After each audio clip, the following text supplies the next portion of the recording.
Pessoal, então, novamente, boa tarde. Eu vou ligar a câmera só um pouquinho aqui, porque alguns alunos me conhecem, outros não, tá certo? Então, sejam muito bem-vindos. Abraço em todos, um abraço virtual em todos. É um prazer ter todos vocês aqui.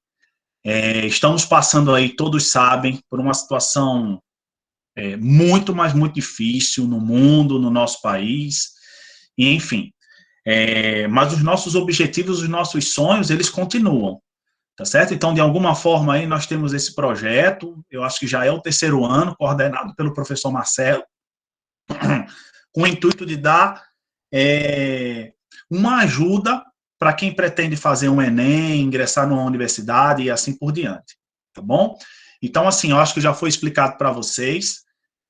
O objetivo aqui desse momento que a gente vai ter é resolver questões, tá? Então, claro que nesta resolução eu vou falar do assunto, vou fazer uma explanação sobre o assunto, mas o ideal é que você esteja estudando em casa, de forma forçada. A gente viu que tem muito material na internet, videoaula, lista de exercício, então, enfim, tentem ir estudando, fazer uma rotina de estudo, e esses momentos aqui é para a gente observar como as questões elas são cobradas no nosso Enem, tá bom? Eu vou começar o nosso compartilhamento aí, e duas observações.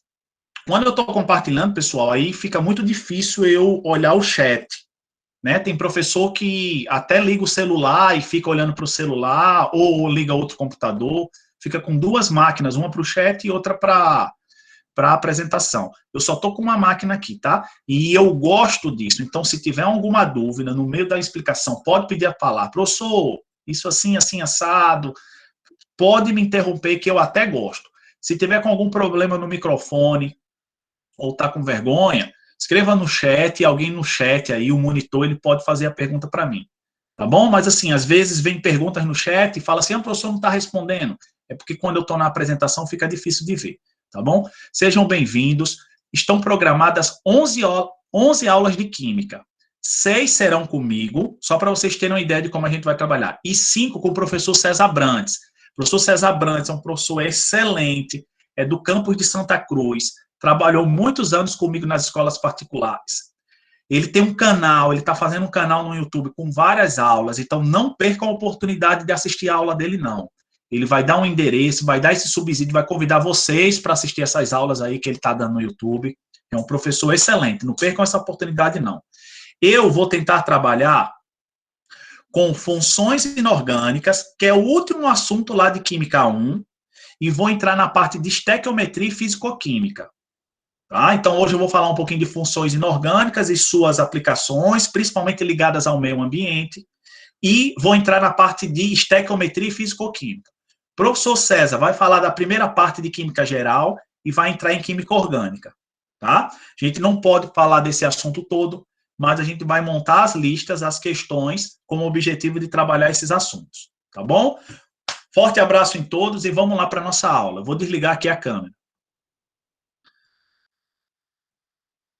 Pessoal, então vamos lá.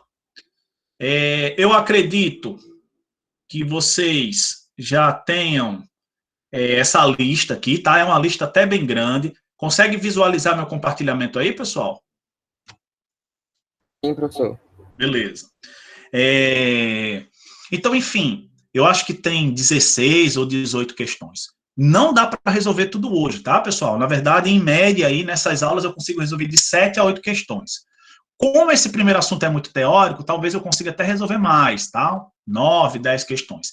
E as outras questões é para vocês tentarem dar uma olhadinha em casa, tá bom? Então vamos lá, pessoal. Eu vou fazer sempre assim, vou ler a questão e vou fazer uma explanação. Oi, pode falar. Tem como dar um pouco de zoom? Rapaz, o problema é como fazer esse zoom aqui. Tá ruim, é? Deixa eu ver aqui. Deixa eu ver. O problema é como fazer esse zoom aqui. Eu tô no OneNote, sabe? Professor, o senhor tá com o mouse? Dá para aproximar na tela mesmo. Não, deixa eu ver aqui. É para ampliar aqui a questão, é que você diz? Isso mesmo. Porque se ampliar a questão aqui, eu perco a área de trabalho. Deixa eu ver como é que eu posso fazer isso aqui.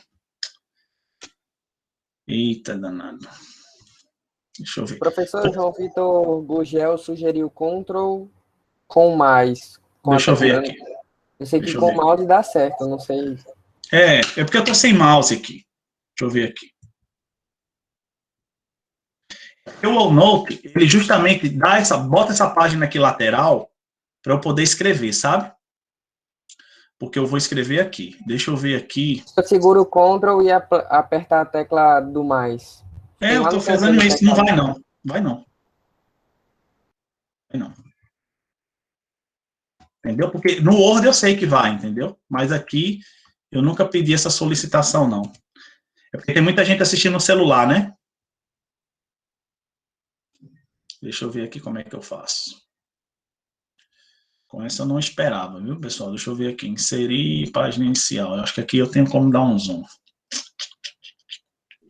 Licença, tem uma dica. Quem tiver pelo celular, dá para dar o zoom pela própria tela celular. Eu acho mais fácil. Porque aqui, pessoal, eu preparei essa aula de trabalho, que eu abro o máximo é isso, tá? A questão aqui do lado e eu vou escrever aqui do outro lado, entende? Se eu der o zoom nesse aqui, eu não tenho como escrever. Beleza? Se puder fazer isso aí, eu acho que fica até melhor. De dar o zoom no próprio celular. Oi. Tem uma dica legal para dar zoom, que o senhor faz um movimento de pinça no mouse do notebook. Peraí. É porque assim, pessoal, isso aí no Word dá certo. Eu estou no OneNote aqui, que é um bloco de notas. Eu coloquei as questões aqui e deixo essa área ao lado para escrever, ó. Tá vendo? Ó, as questões aqui, ó. E fico com essa área ao lado, eu preciso escrever na aula. Entendeu? Não, Eduardo, pode meter marcha aí, meta marcha, vai dar certo. Tá. Vejam aí, vamos conversando aqui. Porque se eu der o zoom na questão, as questões, de certa forma, vocês até têm. Se eu der o zoom na questão, aí onde é que eu vou escrever? Eu não tenho onde escrever. Tá? Vamos lá. Se alguém souber aí como dar, esse aqui é um bloco de notas, o OneNote. Se alguém souber como dar zoom, eu fiz o Ctrl mais aqui e não foi, não. Não aumentou, não. Vamos lá, diz assim, ó. Primeira questão, tá, pessoal? Diz assim, muitas substâncias químicas são utilizadas com a finalidade de prevenir e tratar doenças. Um exemplo é o óxido, presente nos cremes contra assaduras, dermatites, que afetam bebês nos seus primeiros meses de vida.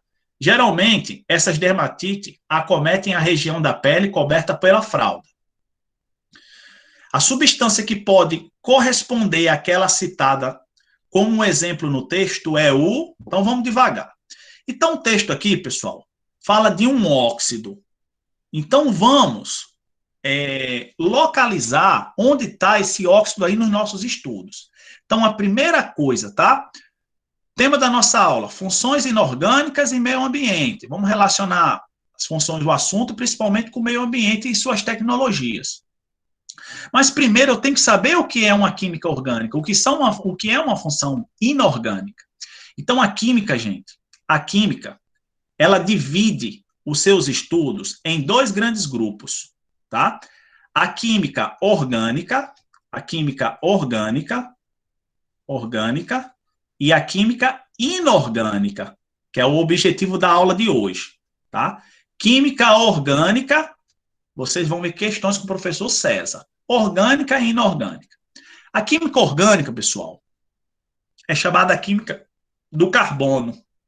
É a química que estuda basicamente todos os compostos que têm carbono na sua composição. Ou seja, tem carbono na estrutura, é considerado orgânico. Alguns exemplos: metano, que é um gás, glicose, que é um açúcar, álcool comum, que é o C2H6O, entre outros, tá? Então, percebam que todos os compostos orgânicos têm pelo menos um átomo de carbono na sua estrutura. E a química inorgânica? Estuda os compostos que não têm carbono, tá? Como, por exemplo, aí na questão, óxido de zinco,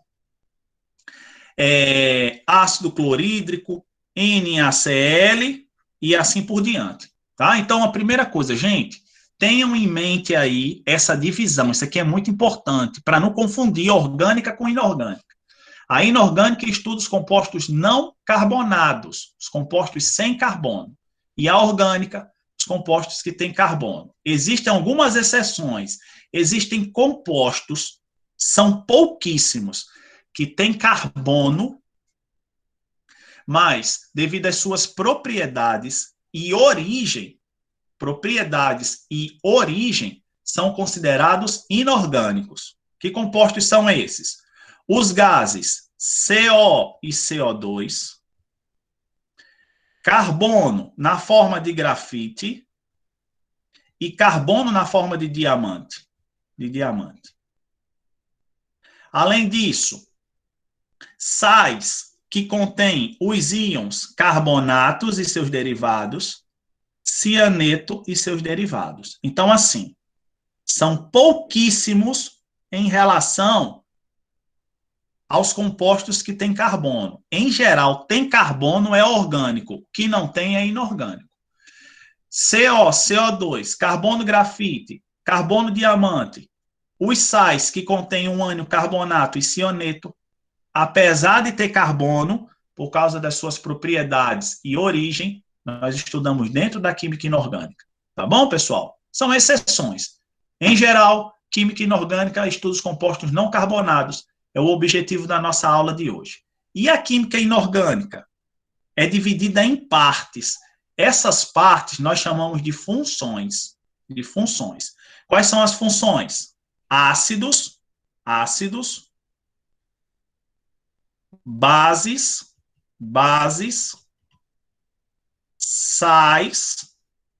sais e os óxidos.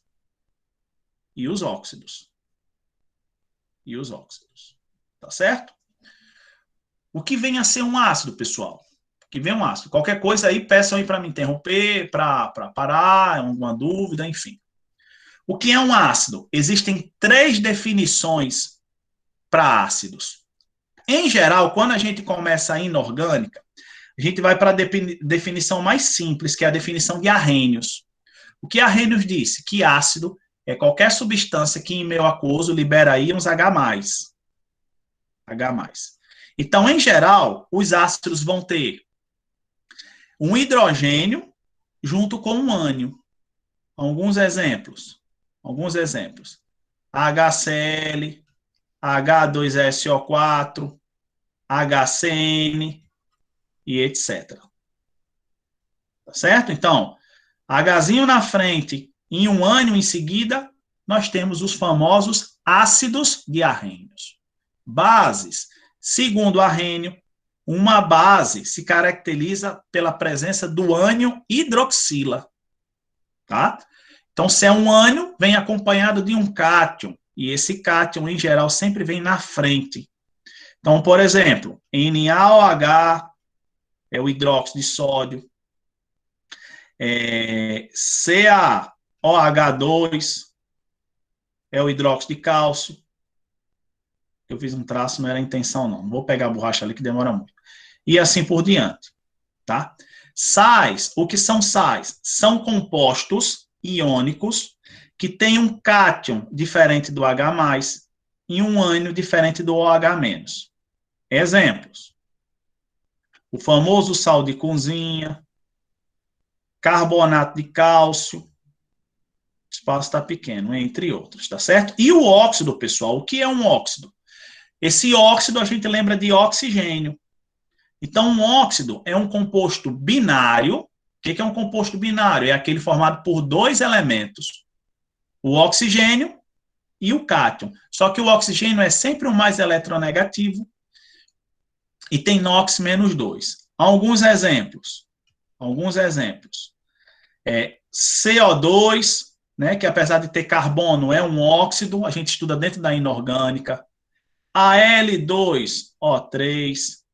Aí na questão se falou do óxido de zinco e assim por diante, tá certo? Muita gente pergunta, professor, por que isso aqui não é um óxido? Porque isso aqui é formado de cálcio, carbono e oxigênio. Para ser óxido tem que ser binário, tem que ser formado só por 2 elementos. Então, voltando na questão 1 aqui, pessoal, voltando para a questão 1, o iniciozinho do texto diz assim, ó, muitas substâncias químicas utilizadas com a finalidade de prevenir e tratar doenças. Um exemplo é o óxido, presente nos cremes contra assaduras, que evita dermatite, que afeta os bebês, enfim. O texto eu já fiz isso aqui com vocês. Então, dessa lista aqui, pessoal, ele quer saber a substância que pode corresponder àquela citada como exemplo no texto é o texto está se referindo a um óxido, tá? Então, na letra A, eu tenho um ZNO, para ser óxido tem que ser binário, ó, e tem que ter oxigênio. Então, ele é binário, ó, é formado de zinco e tem o oxigênio. Zinco e oxigênio, 2 elementos, e o oxigênio para caracterizar um óxido. Tá bom? NaCl, pessoal, não tem nem oxigênio. Como é que vai ser um óxido? Não tem condições. HNO3, pessoal, olha o Hzinho aqui na frente, ó. Isso aqui vai ser um ácido.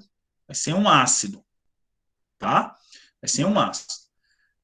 CaOH2, OH no final, uma base. CaCO3. O CaCO3, pessoal, por que não é óxido? Porque é formado de 1, 2, 3. Oi, pode falar, filha. Licença. Tipo, na base, sempre vai ter o OH no final? A base de Sim. arrênios, sim. Arrênios. Tipo, sempre tem que ser no final. No final, exato. Certo. Por exemplo, se for assim, ó. Vou colocar um caso aqui. Se for, existe isso aqui, ó. MgOHCl. Tem OH. Isso aqui não é base. Tá certo? Para ser base, o OH tem que estar no final. Tem que estar no final. E não está no final, está no meio da estrutura. Isso aqui é um sal. Você pode fazer até por eliminação. Não é óxido, porque para ser óxido tem que ter 2 elementos só. Não é ácido, porque não tem um Hzinho na frente. Não é base, mas tem um OH. Para ser base, o OH tem que estar no final. Então, só pode ser um sal, tá? Isso aqui não é uma base, não. Muito bem, muito bom. Vão perguntando aí, viu, gente? É muito interessante as perguntas aí de vocês. Professor, certo? tem mais uma pergunta aqui de Mikael. Ele perguntou por que o gás carbônico é um óxido se o carbono é um metal. Tá, é porque assim, ó. Um óxido, o primeiro elemento pode ser um ametal ou pode ser um metal. Tá certo? Então, é permitido. O primeiro elemento de um óxido pode ser um ametal ou pode ser um metal. Existe essa possibilidade. Para ser óxido, tem que ser binário, ou seja, o primeiro tem que ser um metal ou um ametal, e o segundo, claro que se é óxido, tem que ter oxigênio. Tá certo? Não existe óxido sem oxigênio. Todos os óxidos têm oxigênio. Beleza? Muito bem, pessoal. Aqui, ó, como tem 3 elementos, apesar de ter oxigênio, não pode ser óxido, então vai ser um sal. Então, só não restou, isso aqui é um sal também, é o famoso sal de cozinha. Restou somente a letra A, que é o ZNO, o óxido de zinco. Tá bom? Mais alguma pergunta nessa primeira questão, pessoal? Ela é bem simples, é só para a gente iniciar. Posso ir para a próxima? Pode sim, professor. Tá. Muito bem. Pessoal, essa segunda questão, tá? Essa questão não é do Enem, mas essa temática que eu vou falar nessa segunda questão é muito corriqueira de cair no Enem, muito. Tá? Vamos ler aqui, diz assim, ó. Em 2011, uma carreta que transportava 19 mil litros de soda cáustica, aí, ó, soda cáustica, é uma substância inorgânica, não tem carbono, tá vendo? E pelo que nós vimos aqui, vai ser uma base. Já vou anotar aqui, ó. Meu NaOH é uma base. Muito bem. Então, o caminhão aqui, a carreta com soda cáustica, tombou na BR-101, próximo ao rio Pinhum, em Natal, RN. Com a finalidade de minimizar os efeitos nocivos desse produto, a empresa responsável pelo veículo providenciou um caminhão com cerca de 20 mil litros de um líquido capaz de neutralizar a soda cáustica presente na área afetada. O líquido que poderia ser utilizado neste procedimento é... Então, pessoal, preste atenção. Existe uma reação chamada de reação de neutralização. Neutralização. Como assim? Existem ácidos que são muito fortes, que são muito corrosivos, mas também existem bases que são muito fortes e muito corrosivas. Então, o que é uma reação de neutralização? Sempre que você associa um ácido com uma base, um anula a ação do outro. Um anula o efeito do outro. Então, por exemplo, se você tiver um acidente com um ácido, principalmente se for um ácido corrosivo, um ácido forte, uma das piores coisas que você pode fazer é jogar água nesse ácido. Ácidos fortes, em geral, em contato com a água, aquecem e liberam muito calor. Eles podem entrar em ebulição, o material ele pode espirrar e se espalhar mais ainda, piorando a situação. Tá? Mesma coisa para uma base. As bases fortes são muito corrosivas. Jogar água numa base forte é uma das piores coisas que você pode fazer. Então, se você tem um acidente com um ácido, você pode usar uma base ou uma substância que tenha comportamento de base para neutralizar esse ácido. E vice-versa. Se você tem um acidente com uma base, você pode usar um ácido para neutralizar a ação da mesma. Tá certo? Se for um ácido fraco ou uma base fraca, normalmente não há muito perigo, porque o poder de corrosão é baixo. Agora, ácidos e bases fortes, principalmente quando estão sendo transportados e ocorre um acidente, tá? A pior coisa a se fazer é jogar água, tá? Por quê? Porque você piora a situação. Você espalha mais ainda a substância que é corrosiva e você não corta o efeito dessa substância. Como é que você anula o efeito de um ácido usando uma base? Como é que você anula o efeito de uma base usando um ácido? Beleza? Professor, Oi. Pode falar. Desculpe interromper. A neutralização só acontece no ácido e na base? Você pode...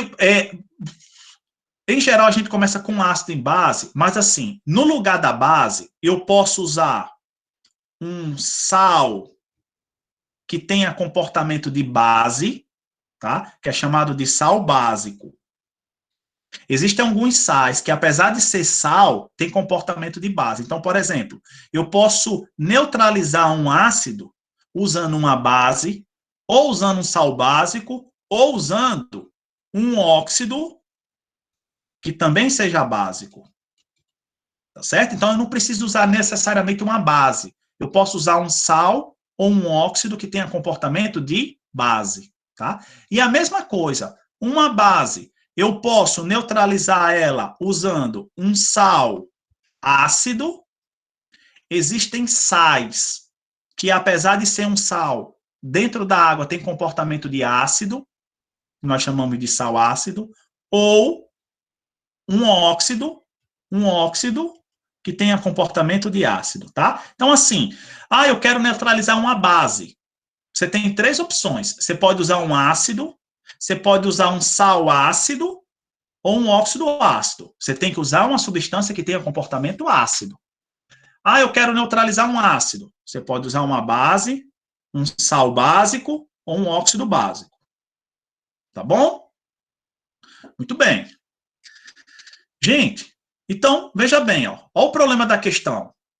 Tive um tombamento aqui com a soda cáustica, tá? Muito corrosiva, e preciso neutralizar esse material, preciso neutralizar essa substância. Já sei que eu vou usar um ácido, tá?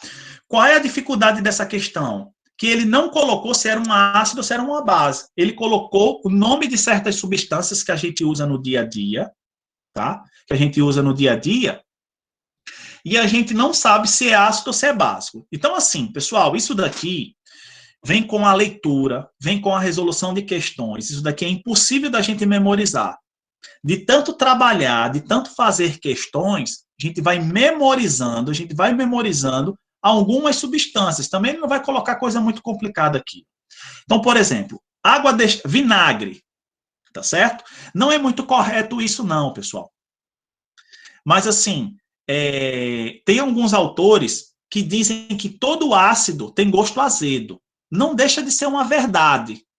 A gente consegue observar o gosto de ácidos fracos. Se você botar um ácido forte na sua língua vai cair. Tá? Então, eu não gosto muito de usar essa definição. Mas é uma verdade. Em geral, os ácidos têm gosto azedo. Então, assim, frutas cítricas, limão, laranja, acerola, todas elas contêm um ácido chamado de ácido cítrico. Tá? O gostinho azedo é devido ao ácido cítrico. É um ácido fraco, ele não é corrosivo. Tá? Vinagre. Tem um ácido dentro do vinagre chamado de ácido acético. Vixe, professor, como é que eu vou saber disso? Lembre-se do gostinho azedo do vinagre. Tá? Em geral, se está azedo, é ácido. Beleza? Então, muito bem. Aqui dentro tem um ácido chamado de ácido acético. Tá bom? Você poderia até esquecer do nome do ácido, mas lembre-se, o nosso vinagrezinho aí, ele é um ácido. Vamos para as outras aqui. O que é água destilada? Pessoal, água destilada é água pura. Água pura nem é ácido, nem é base. É uma substância neutra. Tá? É uma substância neutra. Ela nem é ácido, nem é base. Então, água destilada, água deionizada, água desmineralizada, é tudo a mesma coisa. É água pura. É uma substância neutra. Tá? Leite de magnésia. Tentem fazer uma ligação aí, ó. Se toma leite de magnésia quando se está com azia. O que é a azia, pessoal? A azia é justamente quando seu estômago está produzindo muito ácido, que é um ácido chamado de ácido clorídrico. E esse ácido dá uma sensação muito ruim no estômago. Normalmente, quando você come uma comida muito pesada, um churrasco, uma feijoada, seu organismo ele se prepara para triturar esse alimento. Então, vai muito ácido dentro do suco gástrico. E isso causa um incômodo, que é a famosa azia. Então, o leite de magnésia, pessoal, é usado para combater a azia. Não sei se alguém já teve essa experiência. Vem no frasquinho azul, a gente compra em qualquer farmácia. Em qualquer farmácia, tá? O leite de magnésia, por curiosidade, a fórmula é essa daqui, ó, é o MgOH2. É uma base, né? Então, a gente tem que lembrar disso aí. Se serve para neutralizar o ácido do estômago, é porque é uma base. Bicarbonato de sódio. Bicarbonato de sódio é esse sal aqui, ó. É o NaHCO3, tá? Bicarbonato de sódio, pessoal, é o princípio ativo do Sonrisal. Se você olha lá no Sonrisal, vai ter assim, bicarbonato de sódio, ele coloca um analgésico, eu acho que é paracetamol, e tem um outro componente. Não sei se é ácido, tem um outro componente, não é ácido cítrico, não. É bicarbonato de sódio, paracetamol, e tem um outro componente também, tá certo? Então, lembre-se, ó, isso aqui é um sal, ó. Isso aqui é um sal. Tem um H, professor. Para ser ácido, o H tem que estar na frente, tá? Isso aqui é um sal. Mas se esse sal, ele está dentro de um Sonrisal, é porque, quando é que você usa o Sonrisal? Justamente para combater a azia também, ou a má digestão. Então, quando você está com azia, é porque você está com muito ácido. Se você está usando o bicarbonato de sódio, é porque ele é um sal que tem comportamento de base, tá? E aqui, pessoal, cloreto de sódio é o sal comum, é o NaCl. O NaCl ele é neutro, nem é ácido, nem é básico, tá bom? Então, aqui, ó, você poderia ficar na dúvida, mas aqui o vinagre ele está bem evidente aqui para a gente. O vinagre é um ácido, o vinagre é uma solução ácida. Se você olhar no rótulo do vinagre, tem assim, ácido acético a 5%, ou seja, que dali é uma mistura de água e ácido acético. Seria o melhor aí para neutralizar a soda cáustica. Por quê? Apesar de ser um ácido, é um ácido fraco. Então, não vai corroer nenhuma vegetação, não vai corroer nada, e ainda vai neutralizar esse ácido aqui. Tá bom, gente? Então, ó, não se esqueçam, já caiu várias questões sobre, falando de acidentes ou com ácido ou com base. Melhor forma de neutralizar um ácido é usando uma base ou uma substância que tenha comportamento de base. Melhor forma de neutralizar um ácido não é jogando água, é usando... melhor forma de neutralizar uma base não é colocando água, é usando um ácido ou uma substância que tenha caráter ácido e vice-versa. Beleza, pessoal? Falamos aí de funções inorgânicas, apresentei as 4 funções. falei que um ácido neutraliza uma base. Posso para a próxima? Tem uma pergunta aqui, professor. Pode falar. Mikael perguntou: pela fórmula química tem como saber se é um ácido ou base forte? Ácido ou base forte? Tem. Eu tem uma questão mais adiante, tá? Essas questões aqui, ó, essas duas primeiras foram adaptadas. Agora, daqui para frente, são questões que caíram no Enem. Dá para saber. Tem uma questão mais adiante que fala da força dos ácidos. Aí eu vou dar uma dica para saber quando o ácido é forte ou fraco. Tá bom? Vou falar daqui a pouquinho. Tá na programação aqui. Mas tem como saber sim. Pessoal, diz assim, ó, questão 3, tá? Da nossa lista. Vão perguntando aí, viu? Tô gostando. Enem de 2012, tá? Então vejam. Nunca vai cair num Enem assim. O que nós usamos para neutralizar um ácido? Não vai cair questões desse tipo, pessoal. Vai vir uma situação problema. Ele vai descrever uma situação e, com base nos conhecimentos, a gente vai tentar resolver. Então, devagar, diz assim, ó, os tubos de PVC, material organoclorado sintético, são normalmente utilizados como encanamento na construção civil. Ao final da sua vida útil, uma das formas de descarte desses tubos pode ser a incineração. Neste processo, libera-se HCl, cloreto de hidrogênio, dentre outras substâncias. Assim, é necessário um tratamento para evitar o problema da emissão desse poluente. Dentre as alternativas possíveis para o tratamento, é apropriado canalizar e borbulhar os gases provenientes da incineração em... Então, vamos com calma aqui. Ó. Então, ele está falando do processo aqui, de certa forma, de descarte do PVC, do cano de PVC. Então, ele falou que nesse descarte, uma das técnicas é queimar o PVC. Só que, ao queimar o PVC, há a liberação de HCl. Então, você tem que associar. Pessoal, o HCl é o quê? Um ácido. É um ácido. Tá aqui, ó. O Hzinho na frente é um ácido clássico aqui. Professor, Oi. licença. Pode falar. A incineração seria queimar? Isso, é a queima. É a queima, tá? A incineração, algumas pessoas torcem o nariz, mas dependendo do caso, é uma técnica muito boa, tá? O problema é que quando você queima um material, você pode emitir gases tóxicos, como é o caso aqui, né? O HCl em altas atmosferas se mistura com a água da atmosfera e acidifica a água da atmosfera. Tá? Pode causar um dano ambiental bem severo isso aqui. Em rios, em esculturas, enfim. Então, ele diz aqui, ó, dentre as alternativas possíveis, você vai canalizar esse gás, tá certo? E vai tratar, né? Vai canalizar e borbulhar os gases provenientes de incineração em... Então, o que você vai fazer para neutralizar o HCl? Você tem que usar uma substância básica. Tá? Então, o problema dessa questão aqui do Enem foi que ele não disse, isso aqui é um ácido, isso é uma base. Ele deu um nome. Ele deu o nome das águas aqui, ó. Letra A, água dura. Letra B, água de cal. Letra C, água salobra. D, água destilada. E E, água desmineralizada. Professor, não sei o que é água dura, água de cal e água salobra. Vamos com calma. Água destilada, vocês têm que ter essa técnica de analisar a questão, principalmente se está com dificuldade aí em conteúdo. Água destilada eu acabei de falar, pessoal. Água destilada é uma substância neutra, nem é ácida, nem é básica. Tá? Eu falei muito rapidamente. Mas lá em cima, lá na questão passada, eu falei água destilada, água deionizada ou água desmineralizada é tudo a mesma coisa, é água pura, neutra. Tá? A gente não quer isso. Mas se por um acaso você for dar um chutar a questão, sua possibilidade de acerto aumenta, porque você fica entre a B e C. Tá?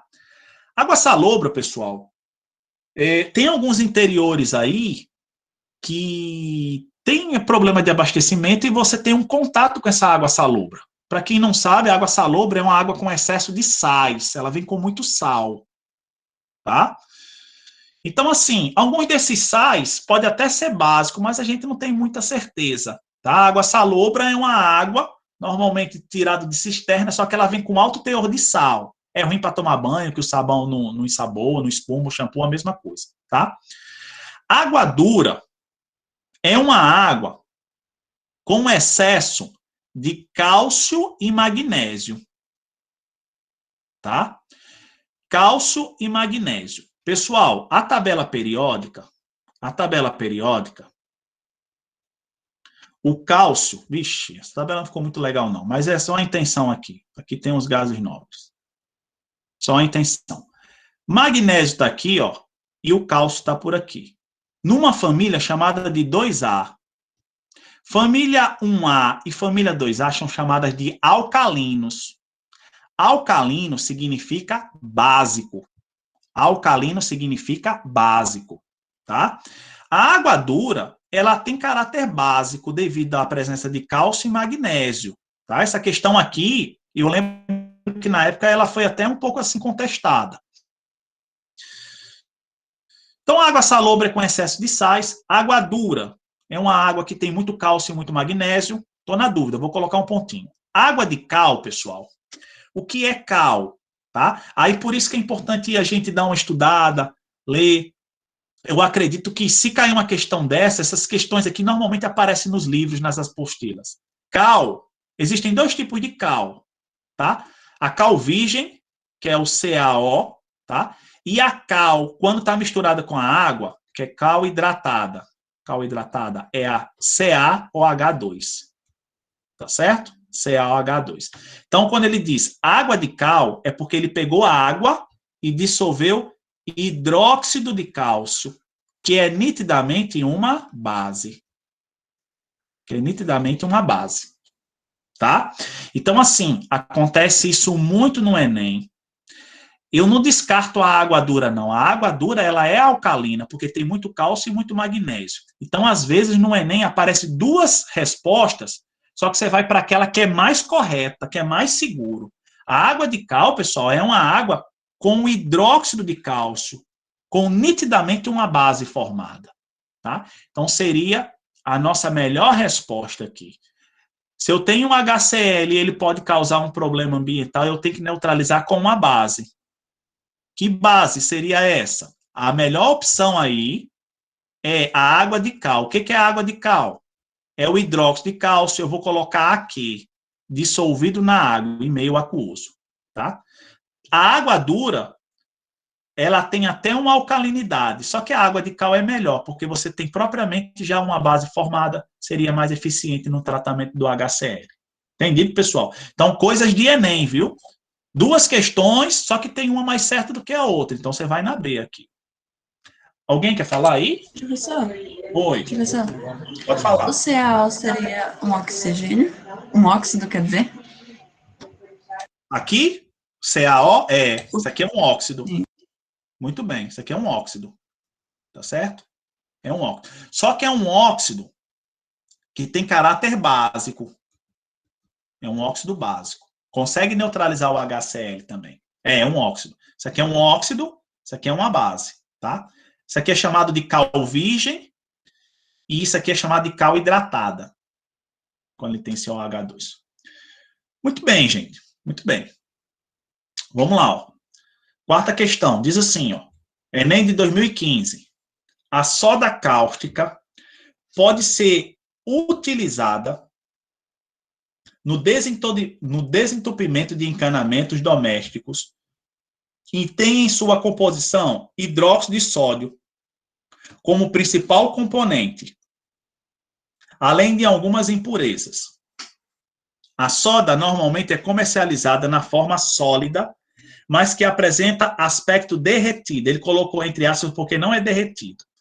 Quando exposta ao ar por certo período. O fenômeno de derretimento decorre da... Pessoal, preste bem atenção. Então, o que nós vimos? Que as funções, nós temos ácidos, bases, sais e óxidos. Tá certo? Dessas funções, ácidos e bases se destacam pelo alto caráter iônico. Tanto bases como sais, a ligação que predomina para formar esses dois compostos é a ligação iônica.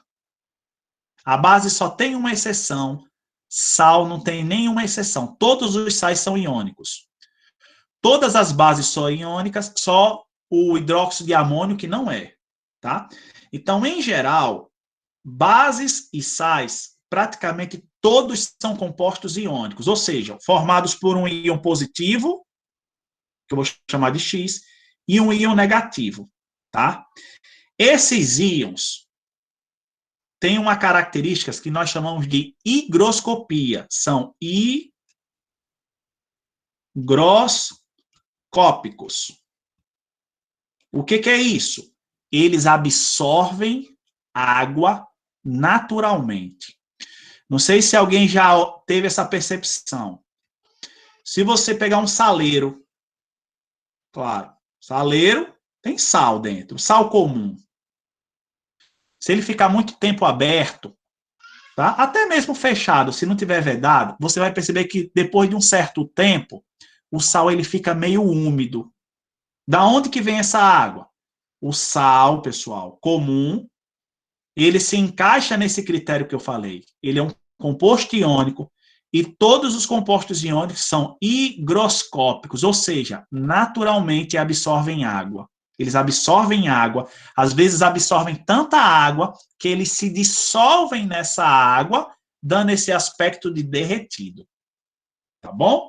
Então, ó, hidróxido de sódio, tudo que tiver hidróxido de sódio, hidróxido de cálcio, hidróxido de alumínio, tudo que tiver hidróxido, isso daqui é hidróxido. Quando eu falo hidróxido, eu estou falando da presença do OH. Se refere a uma base. Se é uma base, é iônica. Se é iônica, é higroscópica, ou seja, ganha água espontaneamente, tá certo? Quando ele ganha essa água, ele pode se dissolver nesta própria água, dando esse aspecto derretido. Tá bom, pessoal? Então, isso daí, essa questão aqui é para a gente conhecer um pouco das propriedades, tá? Gravem aí. Inorgânica, na inorgânica, bases e sais são compostos iônicos. A base só tem uma exceção, então eu posso generalizar. Bases e sais são iônicos. Se são iônicos, possuem essa capacidade de capturar moléculas de água da atmosfera, que nós chamamos de higroscopia. Tá bom? Então, isso aqui, ó, ele colocou entre aspas, porque é só uma aparência que está derretendo. Na verdade, ele absorveu tanta água que ele está se dissolvendo nessa água. Por isso que o aspecto é de derretido, tá certo? Mas ele não foi derretido, não, tá? Então, vamos ver aqui das alternativas qual que se encaixa melhor. A absorção de umidade presente no ar atmosférico, vou colocar um pontinho, viu? Dica lá, não vão marcar de cara, não. Analise as alternativas aqui, porque às vezes acontece aquilo, né? Tem uma que está mais correta, explica melhor o fenômeno. Fusão do hidróxido de sódio pela troca de calor com o ambiente. Pessoal, fusão é como se ele estivesse derretendo, ele derretendo literalmente. Tá? Ele colocou entre aspas, porque é só um aspecto, é só uma aparência, ele não está derretendo. Não está tendo calor suficiente para derreter ele, não. Reação das impurezas com o produto com o oxigênio do ar? Não, né? Adsorção de gases atmosféricos na superfície do sólido? Né? Se os gases, a adsorção é um fenômeno em que o gás fica preso numa superfície. Então, se esses gases ficassem presos na superfície do sólido, não ia dar esse aspecto de derretido. Reação do hidróxido de sódio com o gás nitrogênio presente no ar. Gás nitrogênio, pessoal, para quem não sabe, é inerte. É inerte. Ele dificilmente reage com outro composto. Tá certo? Ele não vai reagir espontaneamente nunca com hidróxido de sódio. Então, a melhor opção aqui, sabendo da característica hidróxido de sódio, é iônico, é higroscópico, a melhor opção é dizer que ele está o quê? Absorvendo umidade do ar atmosférico. Tá bom? Então, gravem aí, viu? Compostos iônicos, todos eles, sem exceção, têm essa capacidade de capturar moléculas de água. Existem alguns óxidos que são iônicos também, tá? Existem alguns iônicos e outros moleculares. Eu dei ênfase às bases e os sais, porque praticamente todos são iônicos. Como eu já havia dito, só essa base aqui, ó, que é o NH4, OH, que é uma exceção. Ela não é iônica. Tá certo? Ela é molecular. O caráter que predomina dela é molecular. Mas o resto tudo é iônico. Tá bom? Muito bem. Pessoal, alguma observação, algum detalhe? Posso ir para a próxima? Professor, Maria Vitória pediu para repetir o que é adsorção. Tá. Ó, cuidado, viu? Com B, ó. Sorção é diferente de A com D, ó. Adsorção. Adsorção. Tá bom? Qual é a diferença? A absorção, pessoal, é quando o material penetra em outro material. Então, por exemplo, uma esponja, né? Ela absorve o líquido com muita facilidade. Então, quando o material ele penetra em outro material e encharca esse material, é absorção com B. A adsorção é um fenômeno de superfície, tá? Uma outra substância fica presa na superfície. Normalmente a adsorção acontece entre sólidos e gases. Ela não entra na estrutura, ela só fica na parte externa aqui, ó. Então, quando eles falam assim, ó, a adsorção de gases atmosféricos na superfície do sólido. Ele está dizendo que você tem a superfície do sólido, aqui é o sólido, ó, e os gases ficam só aqui, ó, na parte externa. Eles não entram na estrutura aqui do sólido. Só ficam aqui na superfície externa. Entendeu? A absorção e a adsorção são coisas diferentes. Qualquer coisa aí, vão perguntando, tá, gente? Vão perguntando aí. Mas boa pergunta, tá? Muita gente pensa que é a mesma coisa. Ou que escreveu errado. Não é absorção, não, não. A absorção é uma coisa, com B é uma coisa, e a adsorção com D é outra coisa. Tá bom? A absorção, um material, ele encharca o outro, ele penetra completamente no outro. E a adsorção é um fenômeno de superfície. Um material, ele fica preso na superfície de outro. Beleza? Professor, eu tenho outra pergunta. Pode falar. Da Luana. Por que Pode falar. ácidos não podem ser iônicos mesmo? Porque assim, ó, em geral, tá? Para ser iônico, você tem que ter uma grande diferença de eletronegatividade, tá? Isso, professor, eletronegatividade foi uma coisa que a gente ainda nem comentou, nem estudou. Em geral, eu não gosto muito dessa regra não, mas ela ajuda. Em geral, um composto iônico, o primeiro elemento é um metal, tá? Os metais, em geral, tendem a adquirir caráter fortemente positivo, e um ametal, tá? Então, quando você analisa uma base e um sal, todos eles vão ter como primeiro elemento um metal, e a segunda parte vai ser um ametal, tá? Quando eu olho para um ácido, por exemplo, HNO3, é um ácido, ó, um ácido aqui, ó. Eu não tenho nenhum metal, hidrogênio, nitrogênio é ametal e oxigênio é ametal.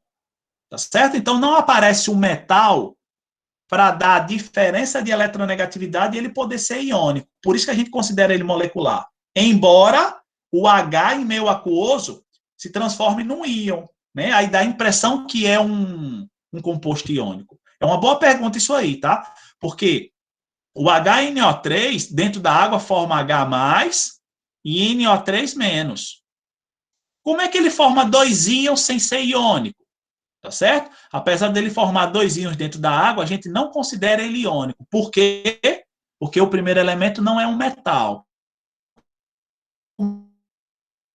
Mesmo, o primeiro tem que ser um metal. Tá bom? Boa pergunta, tá? Porque, às vezes, o aluno fala assim, o ácido dentro da água, ele libera íons. E por que ele não é iônico? Ele não é iônico porque o primeiro elemento não é metal. Aí você não tem uma eletronegatividade, uma diferença de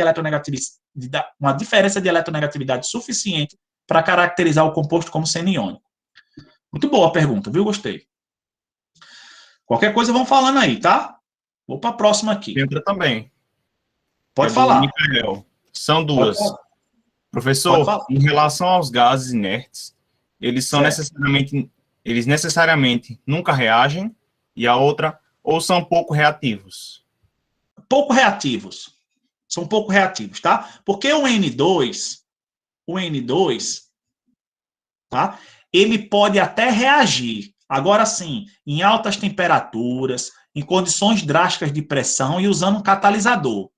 Tá? Ele pode até reagir, mas nessas condições. Mas em condições ambientes, ele não vai reagir, não, ele é inerte, tá? Então, quando eu digo que um gás é inerte, na verdade é porque ele é pouco reativo. É difícil a reação com ele, bem difícil, tá? Mas eu não posso dizer que ele nunca vai reagir, não.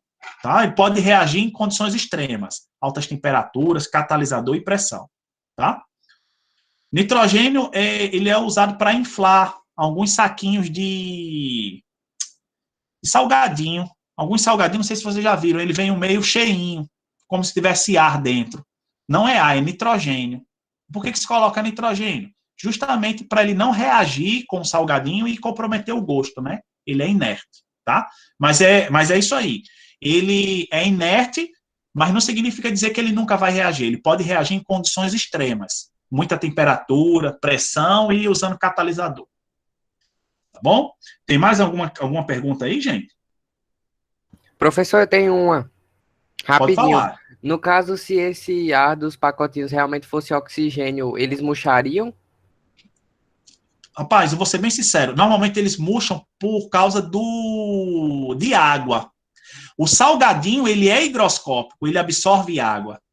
Então, se você deixar um salgadinho fora do pacote, ele vai absorver água e ele fica meio mole, tá?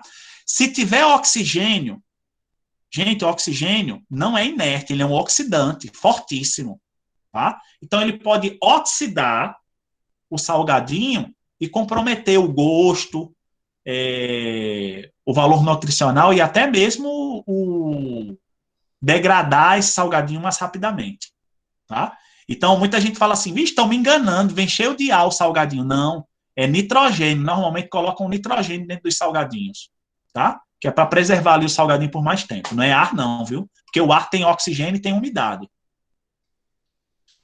Muito bem. O oxigênio ele vai oxidar o salgadinho e vai comprometer a qualidade do alimento. Pessoal, qualquer coisa digam. Vou para a próxima aqui, tá? Diz assim, ó. Enem de 2009. O processo de industrialização tem gerado sérios problemas de ordem ambiental, econômica e social, entre as quais se pode citar a chuva ácida. Chuva ácida. Os ácidos usualmente presentes em maiores proporções na água da chuva são o ácido carbônico, que é o H2CO3. Formado pela reação do CO2 atmosférico com a água. O HNO3, HNO2, H2SO4 e H2SO3, esses 4 últimos são formados principalmente a partir da reação da água com óxidos de nitrogênio e de enxofre, gerados pela queima de combustíveis fósseis. A formação de chuva mais ou menos ácida depende não só da concentração do ácido formado, como também do tipo de ácido. Essa pode ser uma informação útil na elaboração de estratégias para minimizar esse problema ambiental. Se consideradas as concentrações idênticas, quais dos ácidos citados no texto conferem maior acidez às águas das chuvas? Maior acidez vai ser aquele ácido mais forte. Ácidos fortes têm alto poder de corrosão, se ionizam muito dentro da água. Ao se ionizar, liberam muito calor. Aí, respondendo aí, ó, as perguntas de vocês são muito boas, porque faz a gente pensar e me ajuda bastante a dar aula. Alguém tinha perguntado, eu não me recordo. Como é que eu sei a força de um ácido? Como é que eu sei a força de uma base? Vamos nos concentrar aqui na força dos ácidos. Força dos ácidos. Como é que eu sei se um ácido é forte, fraco ou moderado? O certo, pessoal, é você determinar a força pelo grau de ionização. Então, em geral, quando um ácido se ioniza a ionização de um ácido é maior ou igual a 50%, em geral ele é forte. Tá? Quando a ionização dele está abaixo de 50 e acima de 5, a gente diz que ele é moderado. Moderado. E quando a ionização dele é muito pequena, abaixo de 5%, a gente diz que ele é fraco. Tá? Então, a forma melhor de classificar um ácido é pelo grau de ionização. Se ele se ioniza muito quanto? Acima de 50%. Ou 50% ou acima de 50%, ele é forte. Se tiver entre 5 e 50, moderado. Se tiver num valor menor ou igual a 5%, fraco. Tá? Mas nem sempre as questões vão vir com essa dica. Aí existe um macete, tá? Eu não vou falar que é uma regra não, porque tem algumas exceções, mas é um macete que é muito útil para a gente, muito útil mesmo. A gente vai dividir o ácido em 2 grupos, hidrácidos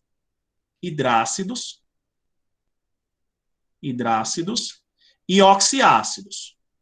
É um macete, tá? Uma dica. Oxiácidos, só para a gente sair da questão. Uma dica. Não vou chamar de regra, não, porque não é bem uma regra. Mas é útil, é muito útil isso aqui. Deixa eu até mudar de lápis aqui, está muito vermelho.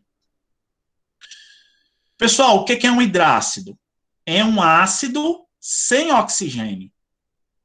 Oxiácido é um ácido com oxigênio. Tá? Hidrácido não tem oxigênio, oxiácido tem oxigênio. Então, ó, eu digo sempre assim: hidrácidos halogenados são fortes, o resto é fraco. Deixa eu anotar aqui, ó. Quando é que o hidrácido vai ser forte? Quando ele for halogenado. Quem são os halogênios? São os elementos da família 7A. Nós chamamos de halogênios. Quem são os halogênios aí? Flúor, cloro, bromo e iodo. Flúor, cloro, bromo e iodo. Então, se um hidrácido tiver qualquer um deles aí, ele é forte. Se não tiver, é fraco. Então, por exemplo, HCl, bateu o olho já pode dizer que é forte. Por quê? É hidrácido, ou seja, não tem oxigênio e tem halogênio. Ó.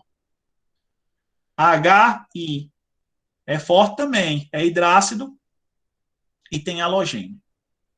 Se não tiver, é fraco. Vou apagar aqui que eu rasurei. É fraco. Se não tiver halogênio, é fraco.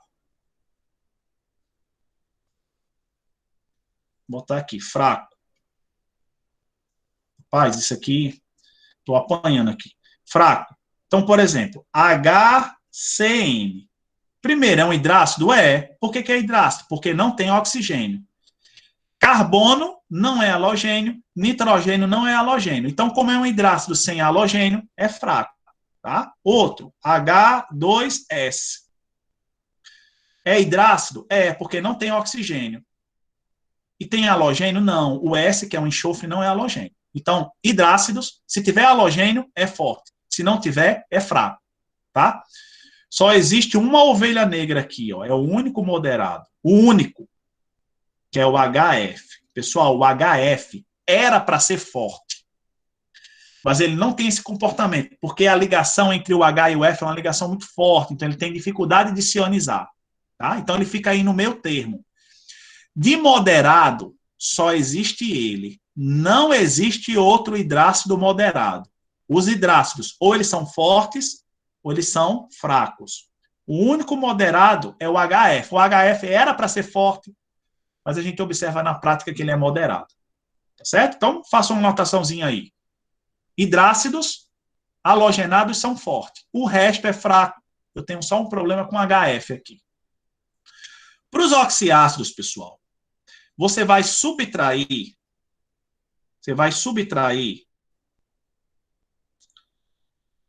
Essa subtração vai gerar um valor que eu vou chamar de X. O número de oxigênios menos o número de hidrogênios ionizáveis, tá? Se esse X for um valor maior ou igual a 2, é porque o ácido é forte.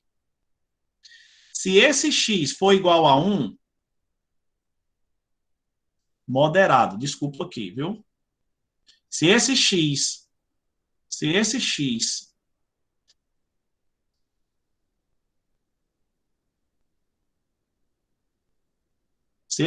for igual a 1, moderado. Coisa chata isso aqui. Vamos lá. X igual a 0, fraco. Tem uma caixinha de texto aqui que ela sempre sobe, eu não sei como desativar, mas faz parte, né? Apanhando aqui do computador. Muito bem, pessoal. O oxiácido, a regra é outra, viu? Aqui, ó. A letra aí é um pouquinho feia, mas enfim, o que vale é a intenção. Para o oxiácido, pessoal, você vai subtrair a quantidade de hidrogênio pela de oxigênio. Tá? Então, por exemplo, deixa eu colocar alguns casos aqui. HNO3, ó. H3PO4, H3BO3, tá? Como é que você determina a força? Pega a quantidade de oxigênio, que são 3, subtrai de hidrogênio, esquece-se do meio. 3 menos 1, 2. Esse ácido aqui ele é forte, porque eu disse que se der 2 ou acima de 2, forte. Olha isso aqui, o fosfórico. 4 menos 3, 1. 4 menos 3, 1. Esse ácido aqui é moderado. Tá legal? 3 menos 3, fraco. Tem umas exceções aqui, tá? Mas, enfim. Então, assim, pessoal, como é que eu sei aqui quais são os ácidos com maior acidez? Os ácidos mais ácidos, com maior acidez, são aqueles mais fortes. Então, seguindo esse critério aqui, eu até coloquei, né? HNO3 é forte. HNO2, vamos colocar aqui, HNO2. 2 menos 1, 2 menos 1, 1. Ele é moderado. Beleza? E o outro aqui, H2SO3. 3 menos 2, 1. Moderado. Tá certo? Então, a questão falou do HNO3, forte. Falou do H2SO4, que eu esqueci de colocar. 4 menos 2, forte. Forte, ó. Forte. Aí fala também aí do H2SO3, que é moderado. E do HNO2, que é outro moderado. Tá certo? Então, os que conferem maior acidez, HNO3, H2SO4. Beleza? Pela regrinha aí do oxigênio. Dos 4 que ele citou aí no texto, são os mais fortes. Se são os mais fortes, são aqueles que vão promover a maior acidez na chuva. Letra D. Tá? Só uma observação. O H2SO3, na verdade, na prática, ele é fraco. Vixe, professor, eu tenho que decorar isso. Se você esquecer disso, não vai comprometer a questão. Tá? O H2CO3, pela regrinha 3 menos 2, fica 1. É para ser moderado, mas na prática ele é fraco. Ele é fraco. São duas exceções, tá? Isso aqui é uma exceção, isso aqui é uma exceção. Tá? Porque pela regrinha dá moderado, mas na verdade eles são fracos. Beleza? Mas isso aqui, ó, se esquecer dessa história aí, dessa exceção, não compromete a questão.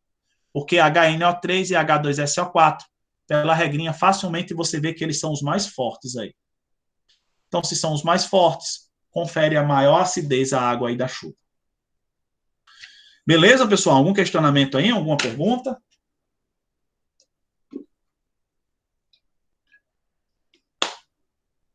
Até agora não, professor. Pode prosseguir. Tá, beleza. Então, isso aí é regra de força para os ácidos. Gente, não tem como eu mostrar tudo, tá? Mas existe uma regra de força para a base, para saber quando ela é forte e quando ela é fraca também. Vamos para a questão 6, ó, do Enem de 2009.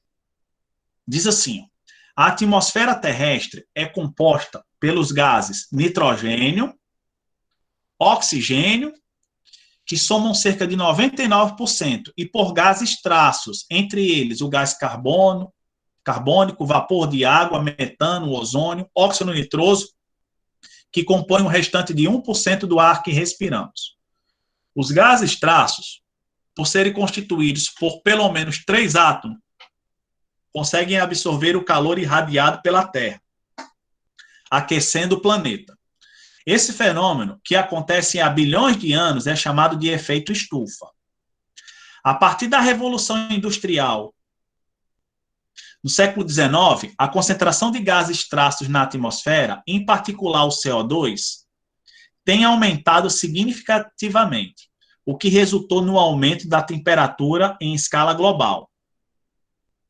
Mais recente, outro fator tornou-se diretamente envolvido no aumento da concentração de CO2 na atmosfera, o desmatamento, tá? Então, veja bem, pessoal, estamos falando aí de óxidos. Estamos falando aí de óxidos. Óxidos.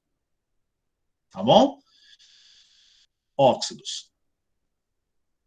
Todos são óxidos? Não. A água, por enquanto, a gente não classifica, diz que ela é neutra, tá? O CO2 é um óxido. O metano é um composto orgânico, tá? Que tem carbono. O óxido nitroso é um óxido, tá certo? E o ozônio, pessoal, ele é classificado à parte. Apesar de ter óxido, ele não é binário, tá? Então, ele não tem uma classificação que entre dentro de ácidos, bases, sais e óxidos, tá? Ele está fora dessa classificação aí. Pessoal, então, assim, ó, desses gases, os principais, todos eles retêm calor. CO2 retém calor, água retém calor. Água retém calor? Retém. Não sei se alguém já teve a oportunidade de caminhar numa floresta. Se você for dar uma caminhada lá no Parque das Dunas, que é uma região de mata fechada, você sente um calor, um abafado. Por quê? A água é uma região muito úmida. A água, ela absorve muito calor e deixa o ambiente quente, tá? Metano, ozônio e óxido nitroso. De todos esses aqui, os principais são CO2 e metano. Tá, pessoal? Então, cuidado, não vou falar de óxidos, não. CO2 e metano. O CO2, pessoal, por que ele falou que se agravou tanto com a Revolução Industrial? Porque o CO2 é um produto da queima, tá? É um produto da combustão. Tudo que entra em combustão e tem carbono libera CO2, tá? Então, os carros se movimentando no meio da rua, muito CO2. Queimadas, CO2. Tá legal? Então, na Revolução Industrial, vocês devem saber aí em geografia e história, né? A utilização das máquinas a vapor, você sempre queimando algo para produzir energia. Nesta queima, a gente libera muito CO2. O metano, ele é um problema, tá? Apesar da quantidade de metano ser inferior na atmosfera em relação ao CO2, o metano, ele retém até 20 vezes mais calor do que o CO2. Tá? Então, o poder estufa dele é muito maior do que o CO2. O metano, pessoal, ele é produzido na decomposição de matéria orgânica. Então, regiões pantanosas, tá? Criações de gado, tá? Criações de ruminantes, mas assim, a de gado se destaca pela quantidade de animais, tá? Que liberam muito metano. É um gás muito perigoso. Tá? É um gás muito perigoso. Mas aqui a questão fala basicamente do CO2, do aumento do CO2. Tá legal? Então ele diz assim, ó, considerando o texto uma alternativa viável para combater o efeito estufa. Então ele falou muito, ele falou de vários gases estufas, a gente tem que ter um foco aí na questão. Falou de vários gases estufas, só que ele enfatizou quem? O CO2. Então, o CO2, ele é gerado pela combustão de qualquer combustível que tenha carbono, tá certo? Então, combustíveis fósseis, biocombustíveis, tá certo? O fato de você queimar uma lenha já está liberando CO2 para a atmosfera. Então, para combater o efeito estufa, reduzir o calor irradiado pela Terra, mediante a substituição da produção primária pela industrialização refrigerada. Pessoal, olha o que ele está dizendo aqui, ó, calor irradiado. Boa parte desse calor irradiado vem do Sol. Então, o Sol irradia a terra, tá certo? E parte dela volta e fica presa aqui na estufa. Pessoal, como é que você vai evitar a volta desse calor irradiado? Não tem como, não. Tá legal? Vamos ver os outros aqui, ó. Promover a queima de biomassa vegetal responsável pelo aumento do efeito estufa devido à produção de metano. Primeiro, quando você queima, seja um combustível fóssil ou um biocombustível, tá? Ou simplesmente queima uma vegetação, essa biomassa vegetação, ele está se referindo a uma floresta. O que você libera é CO2. Cuidado para não confundir, viu? O metano, pessoal, ele é produzido na decomposição da matéria orgânica. Quando a matéria orgânica está apodrecendo, aí sim você libera metano. Na queima, você libera CO2. Então, a alternativa aí não tem sentido nenhum, né? Promover a queima de biomassa. C. Reduzir o desmatamento, tá certo? Mantendo-se assim o potencial da vegetação em absorver CO2 da atmosfera. Pessoal, olha que maravilha. Isso daqui tem um link com biologia, viu? O que a árvorezinha, o que a planta tem a ver com CO2? Gente, a planta, ela absorve CO2. Ela absorve CO2, une esse CO2 com a água, tá certo? E forma um carboidrato que pode ser o C6H12O6 e libera O2, certo? Isso daqui é a famosa fotossíntese. Fotossíntese, certo? Então, a planta, ela se desenvolve absorvendo CO2. Então, apesar de ser algo muito batido, gente, cai demais essa temática aí no nosso querido Enem. Demais. Tá? A importância das plantas. Na hora que você derruba uma árvore, se você derrubar e queimar, são dois problemas ao mesmo tempo. Primeiro, você está tirando um ser que captura CO2 da atmosfera, e ao queimar, você está liberando CO2. Tá? Então, preservar a vegetação é importantíssimo aí para diminuir a quantidade de CO2. Então, essa daqui está uma alternativa interessante, viu? Reduzir o desmatamento, mantendo-se assim o potencial da vegetação em absorver CO2 da atmosfera. Não vou marcar agora, não.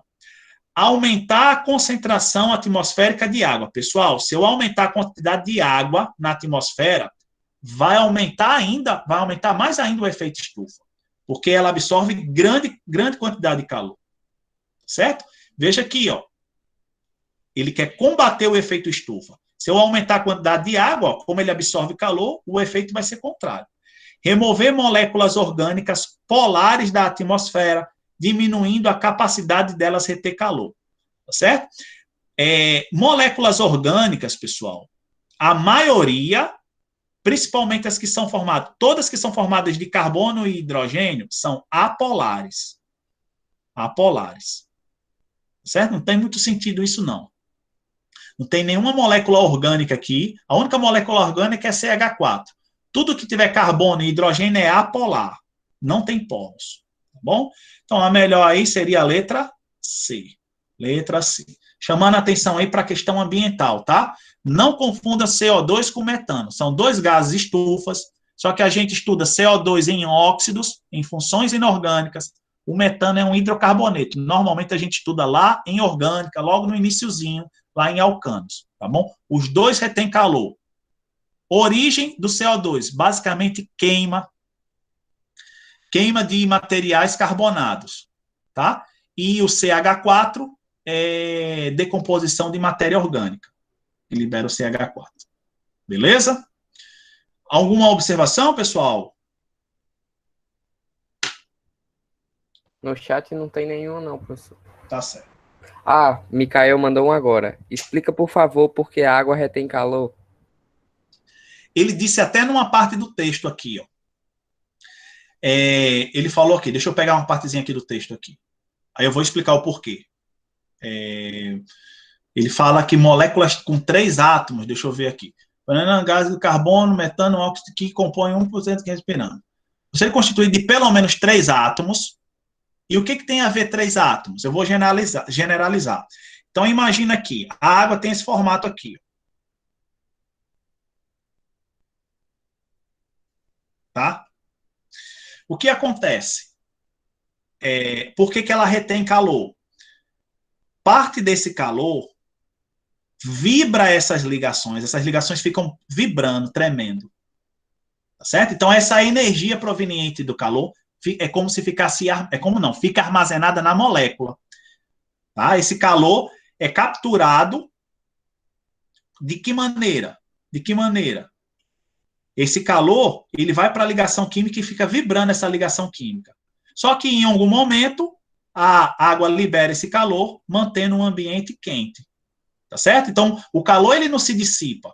Se você tem muita água, ou qualquer um desses gases que ele falou aí, ó, esse calor, ele primeiro vai para a ligação, vibra essa ligação, né? Então, é como se a molécula segurasse esse calor. E depois, num determinado momento, ela larga esse calor, deixando um ambiente quente aí. Tá bom?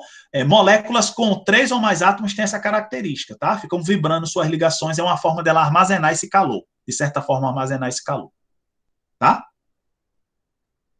Mais uma pergunta, professor. Ícaro perguntou por que o nome desses gases são gases traços. Traços. Por que traços? Porque assim, ó, ele pega isso aqui, que 99% é O2 e nitrogênio, tá? Traço significa pequena quantidade. Então, tem traços. Esse traço aí significa pequena quantidade, que realmente 99% é de O2 e de N2. CO2, H2O, metano, O3, N2O, e ainda tem argônia, porque ele não falou, porque é um gás nobre. Todos eles somados chegam a 1% só, tá? Quando ele fala traços, é porque está em pequena quantidade. Beleza? Sempre que fala assim, uma substância traço, é uma substância que está em pequena quantidade. Tá bom? Vamos lá, qualquer coisa falem aí, tá? Rapaz, passou rápido aqui, viu? Tá quase acabando aqui. Inclusive, até estourei. Mas, como vocês estão perguntando aí, né? Deixa eu fazer essas duas últimas aqui, é uma forma da gente concluir. Questão de 2012, ó. Diz assim: há milhares de anos, o homem faz uso da biotecnologia para a produção de alimentos, como pães, cervejas e vinhos. Na fabricação de pães, por exemplo, são usados fungos unicelulares chamados de leveduras, que são comercializados como fermento biológico. Eles são usados para promover o crescimento da massa, deixando-a leve e macia.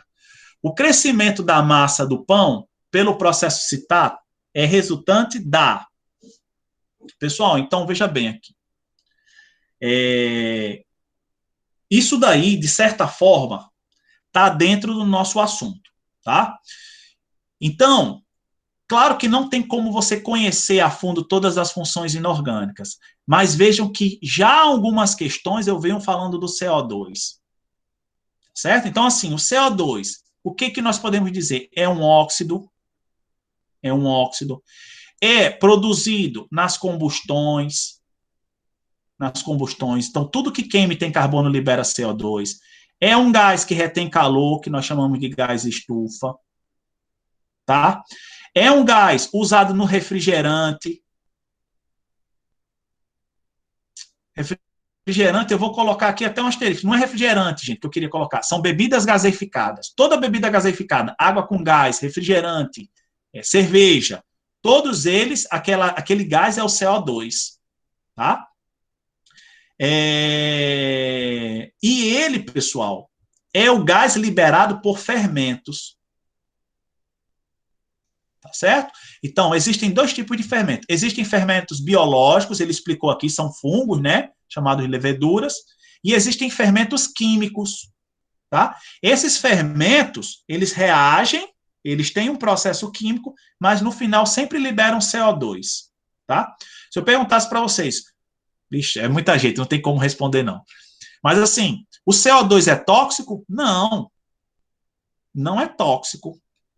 Por quê? Porque se você fosse comer um bolo, você ia morrer se ele fosse tóxico. Porque o bolo, ele infla, o pão, ele infla, ele aumenta de tamanho, justamente por causa da liberação do CO2.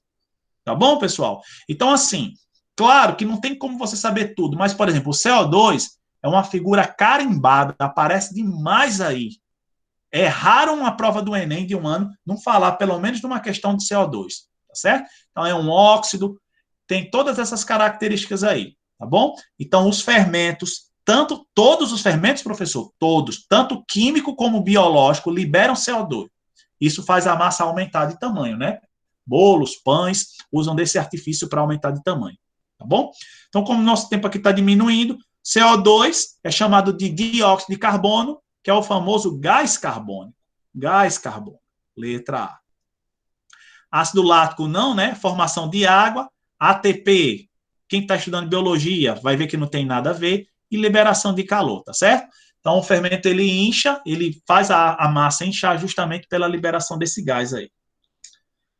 Beleza, pessoal? Posso ir para a última questão? Eu acho que vai dar só para fazer essa daqui. Pode fazer, professor. Tá. Para a gente fechar, deixa eu fazer só um comentário aqui. Óxidos. Óxidos. Os óxidos, pessoal, praticamente todos os elementos da tabela periódica conseguem formar óxidos. Conseguem formar óxidos. Exceto os gases nobres. Tá? Então, vou excluir eles aqui. Vou excluir eles aqui. Exceto os gases nobres. Aqui é a nossa tabela periódica. Então, em geral, pessoal, óxidos em que o primeiro elemento esteja mais ou menos nesta posição, ou seja, um desses elementos que formem um óxido, esses elementos não têm um nome à toa, não. Eles são chamados de metais alcalinos. Tá? Metais alcalinos. Então, os metais alcalinos, alcalino significa básico. Normalmente formam óxidos básicos. Tá? Quem está na outra ponta são os ametais. Vou tirar o flúor aqui, que ele não forma óxido. Tá? Quem está na outra ponta são os ametais. Os ametais já formam óxidos opostos. São os óxidos ácidos. São os óxidos ácidos. Tá legal? Então, por exemplo, cálcio, ele está por aqui, ó. Sódio, ele está por aqui. Então, o Na2O, o CaO, são exemplos de óxidos básicos. Por quê? Porque o primeiro elemento está nesse grupo, está dentro aqui desse grupo. Quem é que está aqui? Carbono, enxofre, nitrogênio. Então, por exemplo, CO2, NO2, SO2, SO3 são óxidos considerados ácidos. Tá certo? São óxidos considerados ácidos. Nitrogênio e enxofre, pessoal, são impurezas presentes em combustíveis fósseis. Então, gente, isso daqui é importantíssimo, tá? O mundo, ele prega, hoje em dia, a diminuição da utilização desse tipo de combustível. Cada vez menos, se a gente quiser salvar o planeta, a gente tem que usar menos combustíveis fósseis, por vários motivos, tá? Os combustíveis fósseis, além de liberar na sua queima CO2, que a gente já viu que agrava o efeito estufa, contém impurezas. E essas impurezas são nitrogênio e oxigênio, que formam o quê? NO2, SO3 e SO2. São óxidos que têm comportamento de ácido. Esses óxidos vão para altas atmosferas e deixam a água das chuvas ácida. Isso aí é um problema ambiental gravíssimo. Tá certo? Então, assim, essa questão, ela fala do enxofre presente em certos combustíveis, no óleo diesel, se eu não me engano. Eu vou ler ela aqui direitinho, tá? Então, óleo diesel, gasolina, gás natural, todos os combustíveis derivados do petróleo, todos os combustíveis fósseis possuem nitrogênio e enxofre. Por isso que seu potencial de poluir é muito maior. Muito maior. Vamos aqui, diz assim. O diesel é uma mistura de hidrocarbonetos que também apresenta enxofre em sua composição. Tá? Na verdade, o enxofre está como traço. O enxofre ele não está em grande quantidade, ele está em pequena quantidade. Esse enxofre é um componente indesejável, pois o trióxido de enxofre gerado é um dos grandes causadores da chuva ácida. Tá vendo? Porque, não é só ele não, viu? O NO2, o SO2 também promovem a formação da chuva ácida. Nos anos de 1980, não havia regulamentação e era utilizado o óleo diesel com 13.000 ppm de enxofre. Em 2009, o diesel passou a ter 1.800 ppm de enxofre, que é o S1800. E em seguida foi inserido no mercado o diesel S500, com 500 ppm. Em 2012, foi difundido o diesel S50, com 50 ppm de enxofre em sua composição. Atualmente é produzido um diesel com teores de enxofre ainda menores. A substituição do diesel usado nos anos de 1980 por aquele difundido em 2012 permitiu uma redução percentual da emissão de SO3 tá? Então, gente, basicamente o que ele disse aí? Quem em 1980 você consumia um diesel que tinha 13.000 ppm de enxofre, tá certo? É o que havia no combustível na década de 80, era o nosso máximo, era o nosso total. Eu vou relacionar isso aqui a 100%. O texto diz que ao longo dos anos, essa quantidade, a tecnologia foi avançando, essas questões ambientais também estão sendo discutidas e a quantidade de enxofre foi diminuindo. Em 2012,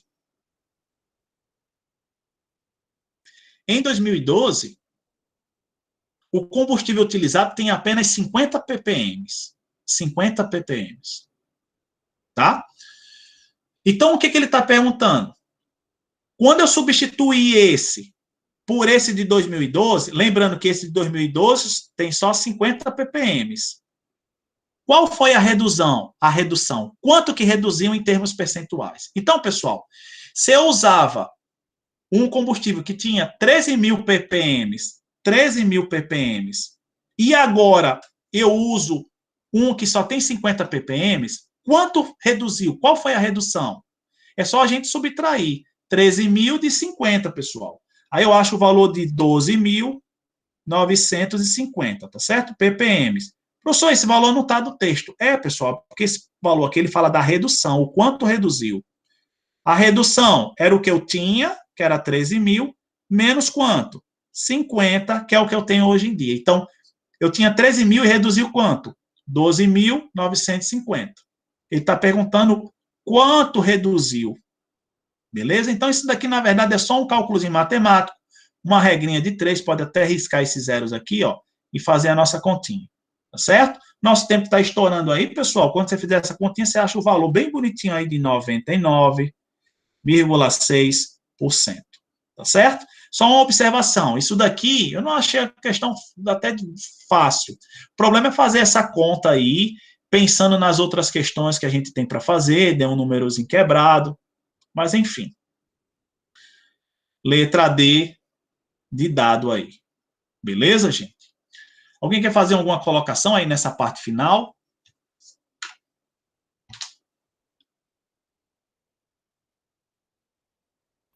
Acredito que não, professor. Não tem nada aqui no chat, não. Tá. Deixa eu só sair aqui, que nossa aula está acabando, né? Espera aí. Pessoal, então assim, ó, na lista tem várias outras questões, tá certo? Na medida do possível, tente dar uma olhadinha em casa. Se tiver alguma parte aí que esteja com dificuldade, aí tente dar uma estudadazinha, olhar umas videoaulas aí, que tem várias opções aí. O nosso tempo aí está acabando. Foi um prazer aí estar com vocês. A minha sequência aí, pessoal, eu vou entrar nas próximas aulas em estequiometria. Então, vou tentar trabalhar estequiometria e, em seguida, fisicoquímica. Tá bom? Existem alguns pontos de fisicoquímica, termoquímica, cinética química, são assuntos que caem demais, tá certo?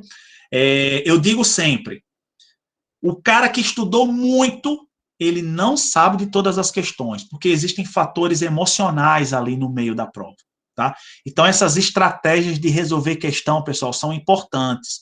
Por exemplo, você lê uma questão e não sabe qual a resposta, tenta eliminar a alternativa, tá? Sempre que possível eu vou chamar a atenção disso aí. Tenta eliminar a alternativa, que se por um acaso você for dar um chute, você aumenta a sua chance de acerto, beleza? A gente tem que trabalhar com essas estratégias. Às vezes no Enem não dá tempo de fazer determinadas questões. Então, enfim, a gente tem que usar essas estratégias aí, tá bom? Vão estudando aí, vão se cuidando e até a próxima, pessoal. Foi ótimo aí a aula. Espero ter ajudado em alguma coisa aí. A nossa caminhada diminui. A nossa caminhada continua. Tchau, pessoal.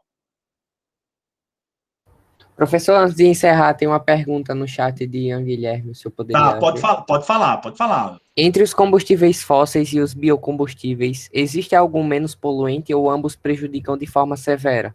Tá. Isso daí é importantíssimo, tá? O que acontece? Se você queimar...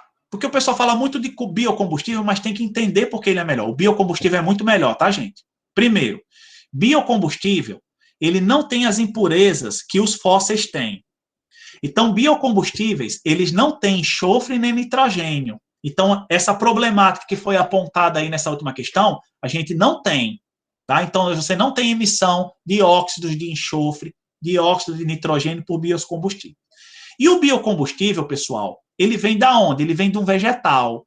O álcool vem da cana. O biodiesel, ele pode vir da mamona, pode vir do girassol, tá? Quando você está produzindo, existe uma etapa que você tem que plantar. Você tem que plantar cana, você tem que plantar o girassol. Quando essas plantas estão se desenvolvendo, lembra da árvorezinha lá?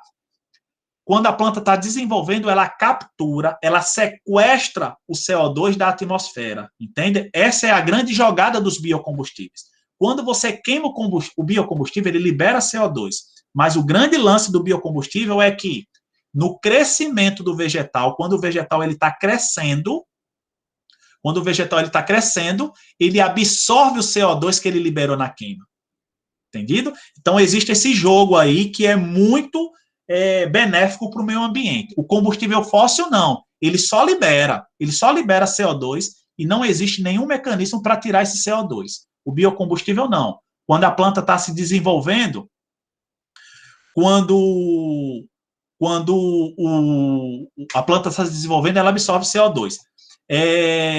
Combustível fóssil, pessoal, é aquele formado pela carbonização de matéria orgânica. Isso acontece em milhões e milhões de anos. Exemplos clássicos de combustíveis fósseis: carvão mineral, petróleo e xisto. O xisto é tipo um óleo, é tipo um petróleo que é encontrado entre rochas, tá? Falaram aí do óleo de baleia. Na Europa antiga se usava óleo de baleia como para acender lamparinas e tal. Não, o óleo de baleia não é considerado fóssil, não, tá? Porque vem de um animal, não é considerado fóssil, não, tá? Combustíveis fósseis são aqueles produzidos pelo soterramento de matéria orgânica. Os clássicos aí: petróleo, carvão mineral e xisto, tá? Xisto é como se fosse um petróleo, só que é encontrado entre rochas. E ele é bem grosso, bem viscoso mesmo, tá bom? Muito bem, pessoal. Alguma pergunta aí? A gente extrapolou um pouquinho, mas não tem problema não. Podem perguntar se tiver mais alguma coisa aí.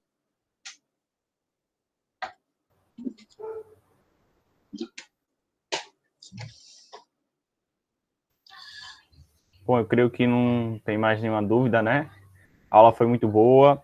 Obrigado, professor. Gente, amanhã tem aula de História, professor Renato Marinho, tá? Muito boa aula dele também, tá? Tá bom, pessoal? Se cuidem, forte abraço, até a próxima. Tchau, gente. Tchau, professor, até mais. Tchau, Eva, valeu. Até, gente, tchau.